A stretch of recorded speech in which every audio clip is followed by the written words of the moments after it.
Salut à tous, Dimitri, CryptoParadise.consulting, ravi de vous retrouver aujourd'hui. Nous sommes le dimanche 3 mars 2024. Et écoutez, je vous retrouve depuis l'île Maurice, enfin de retour après un périple assez intéressant dont je vais vous parler aujourd'hui, un périple au Mexique. Je vous avais fait une vidéo très rapide que vous avez certainement vue depuis Mexico City où nous avons eu un événement avec mes collègues du Liberland dans notre ambassade du Liberland à Mexico City, mais j'étais parti là-bas pour cet événement qui s'appelle Anarchapulco, qui a lieu tous les ans. C'était la 10e édition cette année 2024. Un événement auquel je voulais participer depuis maintenant disons depuis 2 éditions.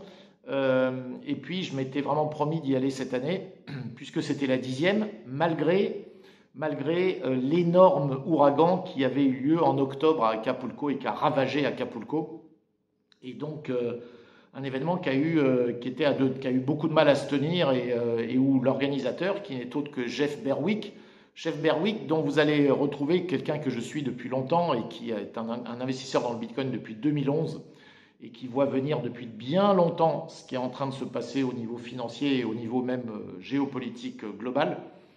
Et donc un événement très très intéressant. Alors voilà, en introduction, je vous le dis, je suis revenu depuis maintenant quelques jours à l'île Maurice et je vous fais cette vidéo. Je vous laisse des images pendant que je vais parler, un peu comme ce que je fais d'habitude. Vous allez avoir des images d'abord de cet hôtel fabuleux dans lequel je me retrouve pour ce week-end où je suis posé. Un hôtel qui est au sud-est de l'île Maurice qui s'appelle le Anantara. Magnifique hôtel, tout près de l'aéroport de l'île Maurice d'ailleurs. Et puis, je vais ensuite entrecouper la vidéo évidemment de pas mal de films que j'ai fait moi-même lorsque j'étais à Acapulco. Donc vous allez pouvoir découvrir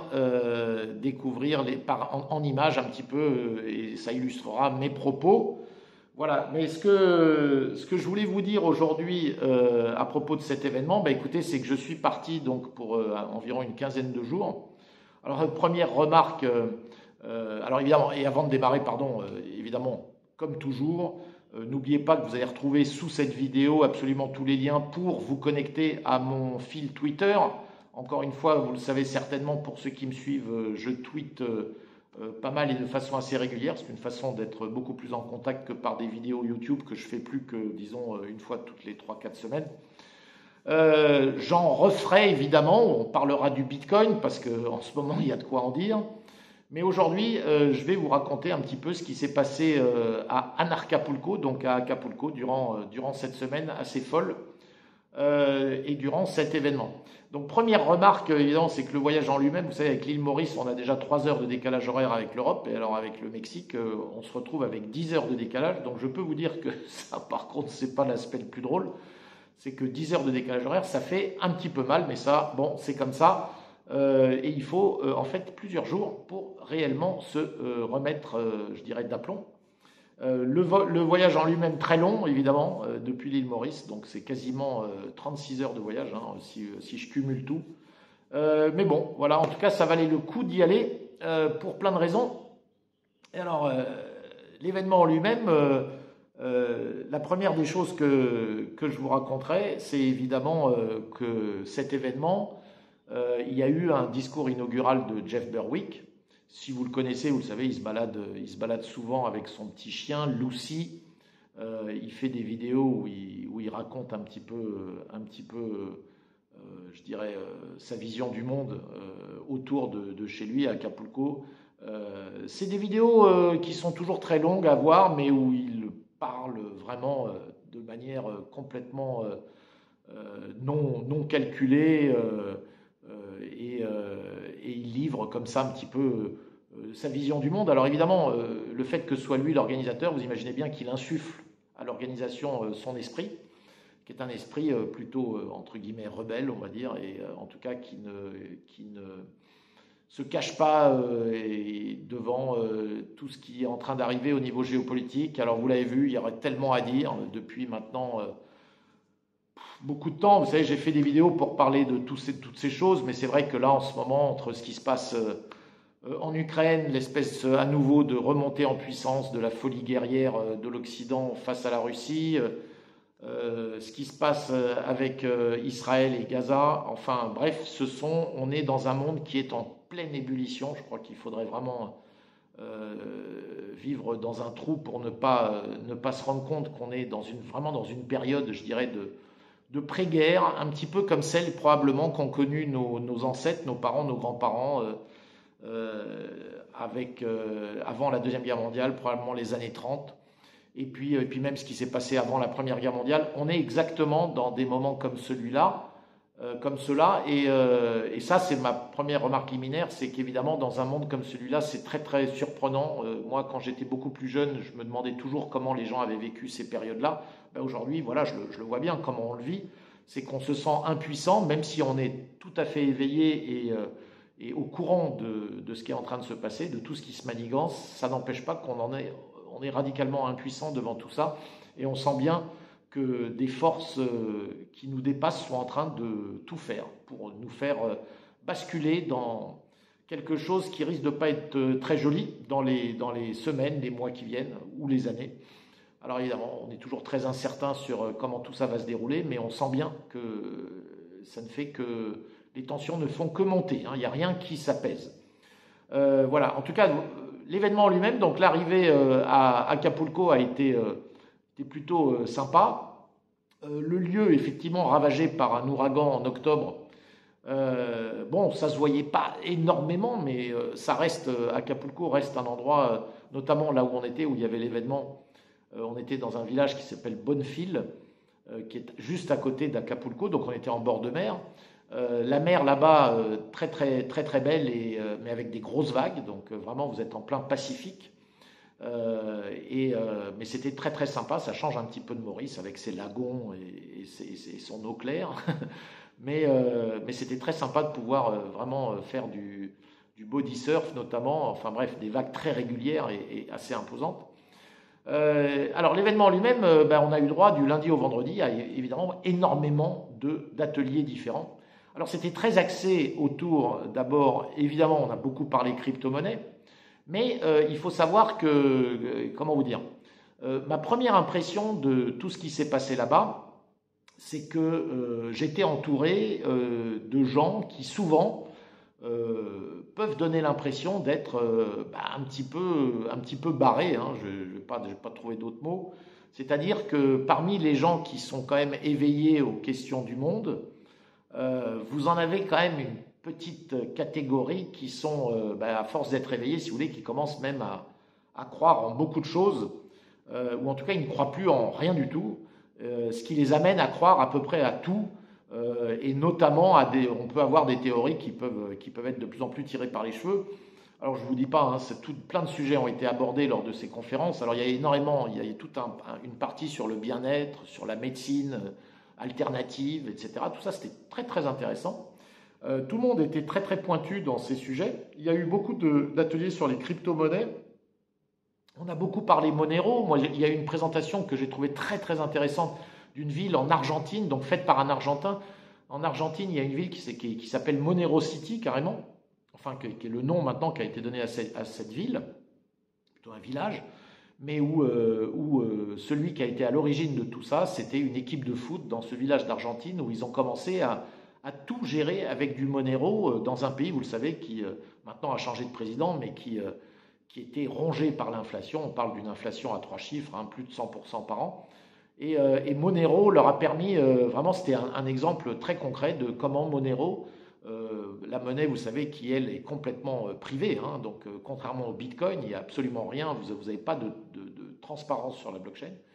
Et Monero a permis à ce village de réellement, et notamment tous les commerçants se sont mis à l'accepter, et de fil en aiguille, c'est un village où maintenant vous pouvez tout faire avec Monero. Ça c'était le genre d'exemple. Et le genre d'atelier auquel on a assisté, et d'exemples concrets, il y a eu beaucoup de discussions évidemment autour de ce qui allait se passer avec le Bitcoin, Bitcoin BSV, hein, c'est un sujet qui est revenu. J'en avais parlé il y a quelques années quand j'étais à Dubaï. BSV, quelque chose qui était quasiment oublié. Alors c'est marrant parce que BSV et Monero ont été délistés de Binance.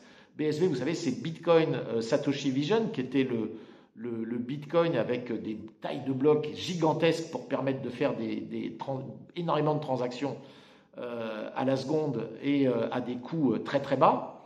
Mais évidemment, BSV, alors Bitcoin Cash, qui est un peu un intermédiaire entre Bitcoin et BSV, ces cryptos-là n'ont pas le succès évidemment qu'a Bitcoin, et Bitcoin reste quand même le maître incontesté de toutes les cryptos. Et vous le savez, moi je le considère même plus comme une crypto. Maintenant, pour moi, il est rentré, alors encore plus avec l'ETF qui est paru il y a un mois.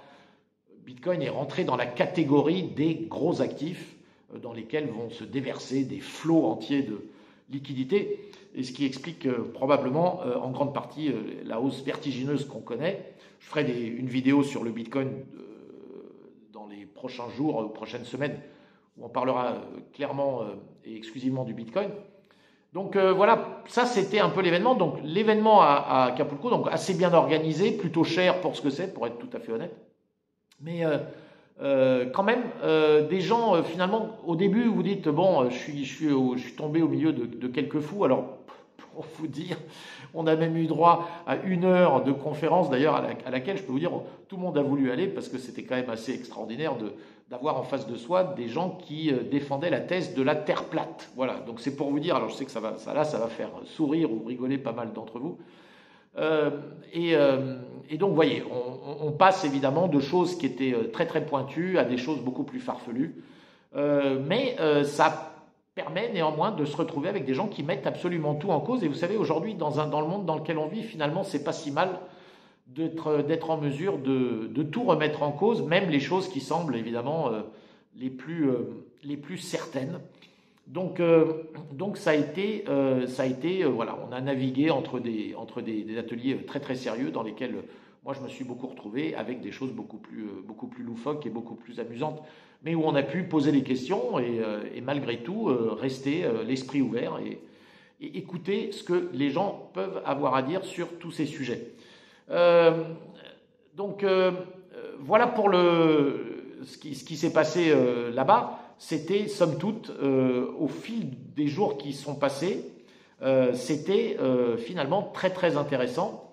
Et il a beaucoup été question du Covid, vous savez, de ce qui va se passer dans les semaines qui viennent. Je ne sais pas si vous le savez, mais on parle beaucoup d'une nouvelle maladie qui s'appellerait la maladie X, Disease X, et qui pourrait apparaître dans les semaines ou les mois qui viennent. Je crois que c'est quelque chose que probablement, comme ils ont fait avec le Covid, ils souhaitent mettre en place peut-être une nouvelle maladie organisée par le World Economic Forum.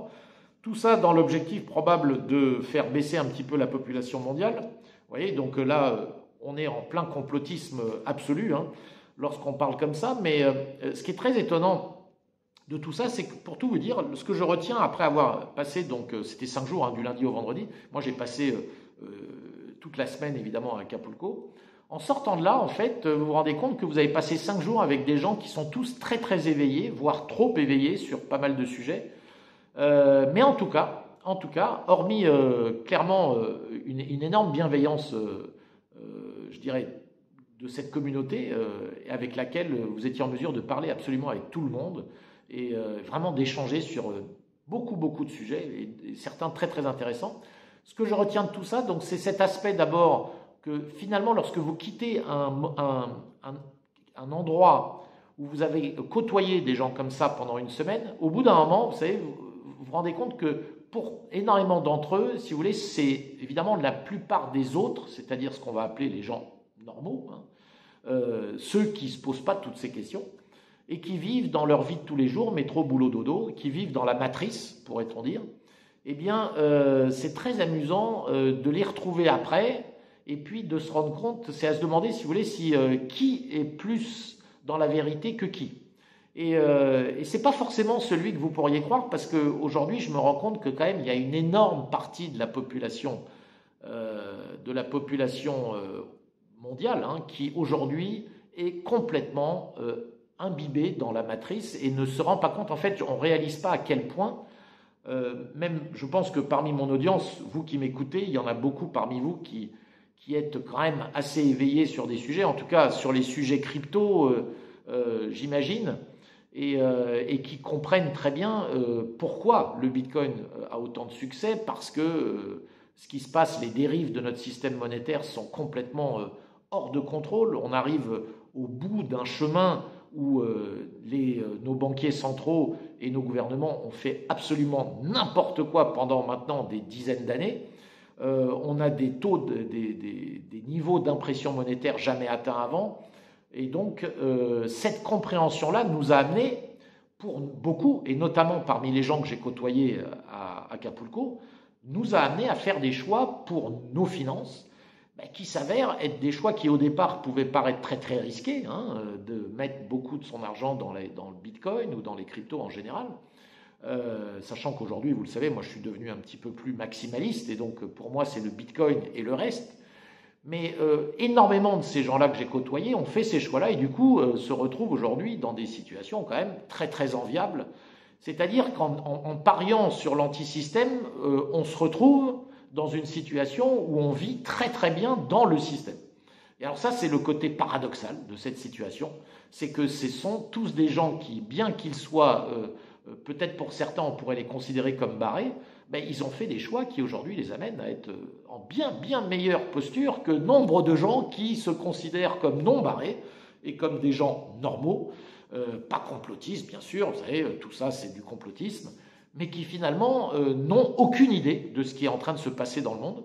Ils vivent au jour le jour, ou en tout cas pourtant, je parle de gens même que je connais très bien, hein, des amis autour de moi, qui sont, voilà, pour qui ces questions-là, à la limite, se posent pas. Alors, ils sont tellement la tête dans le guidon dans leur métier, qui sont souvent d'ailleurs des métiers d'un certain haut niveau, hein, donc, c'est des gens qui ont des capacités de réflexion et qui gèrent de l'argent, souvent beaucoup d'argent. Malgré ça, si vous voulez, toutes ces questions monétaires, etc., ils ne se les posent pas. Et voilà, l'idée que de toute façon, le dollar, l'euro, c'est ad vitam aeternam, il n'y a aucun problème, ça continue. Et c'est pas des questions que eux se posent.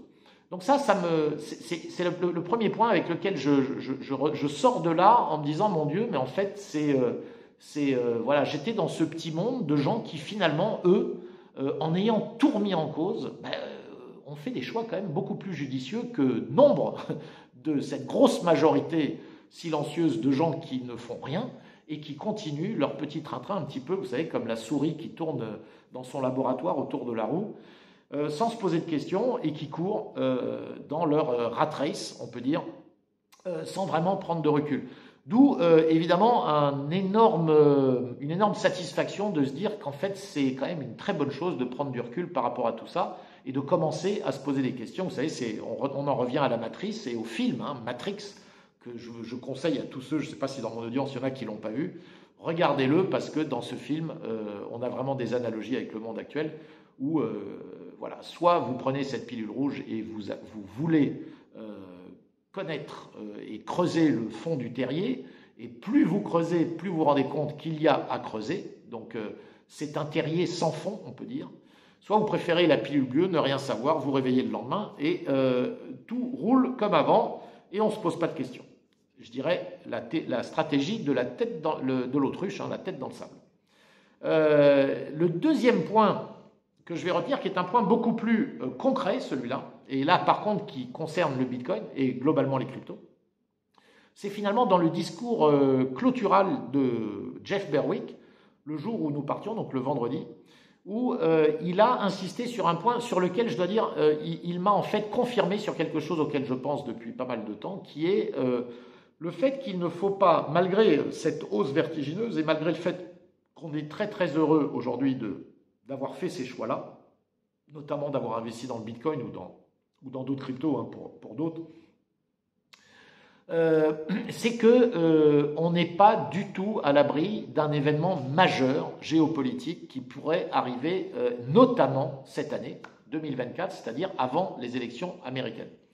Et ça, je crois qu'on était tous d'accord là-dessus. Et finalement, sa conclusion, c'était de dire, si vous êtes très investi dans le Bitcoin et qu'aujourd'hui, ça vous a grandement souri, soyez quand même méfiants parce qu'on n'est pas à l'abri d'un crash. Vous savez, un crash sur les marchés financiers, un énorme crash, aurait des conséquences sur tous les actifs, et y compris le Bitcoin.